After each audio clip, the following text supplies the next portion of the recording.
বাংলাদেশের মানুষ জেগে উঠেছে, বিশেষ করে যুব সমাজ জেগে উঠেছিল।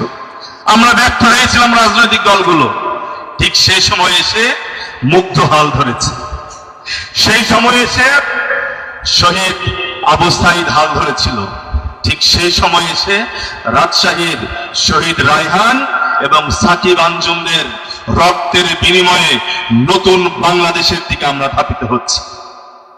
আমরা দেখেছি ওই গণভবন যখন ঘেরাও করা হয়, গণভবন থেকে যখন দুর্নীতিবাজের মা, দুর্নীতিবাজের প্রেতাত্মা পেছনের দরজা দিয়ে বিমানে উঠে, হেলিকপ্টারে উঠে দিল্লিতে দাদার দেশে যাচ্ছিল, সেই সময় ওই গণভবন থেকে যুবক যুবতীদের কণ্ঠ থেকে একটা আওয়াজ বারবার ভেসে এসেছিল। সেই আওয়াজটা হচ্ছে নারায়ে তাকবীর, আল্লাহু আকবার। আমরা যখন তালাইমারি থেকে স্বচ্ছ টাওয়ারের দিকে মার্চ করছিলাম, অগণন ছাত্র যুব সমাজের ভিতরে আমরা একটা প্রতিবাদী কণ্ঠস্বর পেয়েছিলাম। তাদের হৃদয়ের ভেতরে একটা আকুতি পেয়েছিলাম।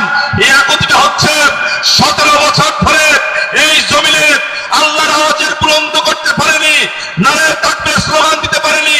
আজকে নারায়ে তাকবীরের মধ্য দিয়ে নব্য স্বৈরাচার জাহেল সরকারকে বিদায় দিতে পেরেছি।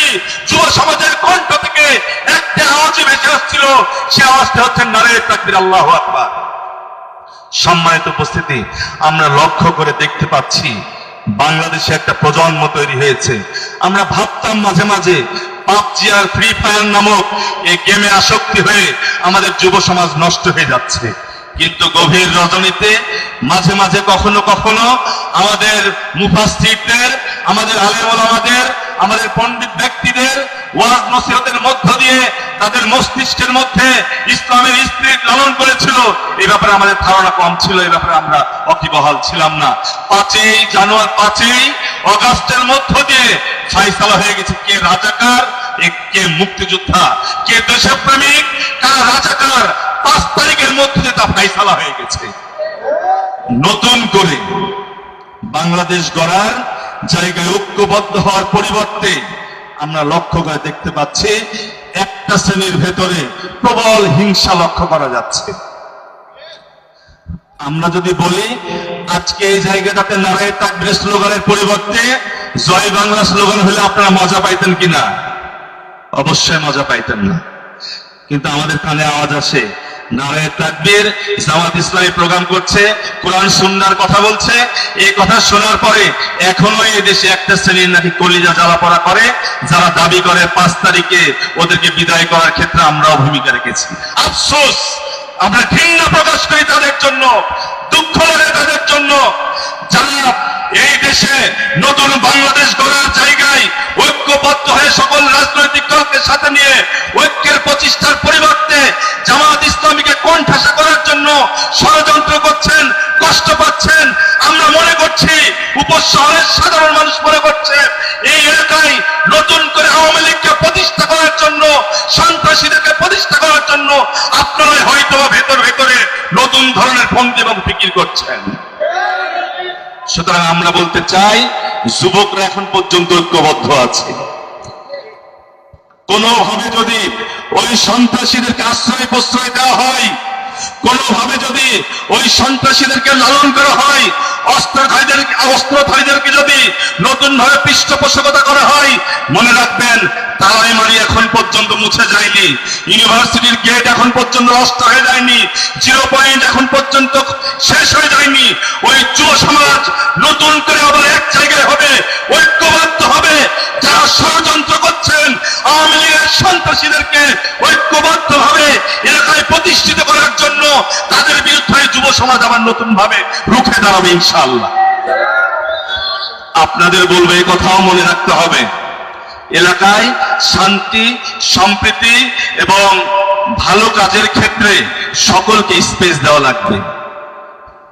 আওয়ামী লীগের সন্ত্রাসী যারা, যুবলীগের সন্ত্রাসী যারা, ছাত্রলীগের গুন্ডা সন্ত্রাসী যারা সেই দিন সাকিব আঞ্জুমকে হত্যা করেছে, রায়ানকে হত্যা করেছে, তাদের ব্যাপারে ফায়সালা আইনের মাধ্যমে হবে।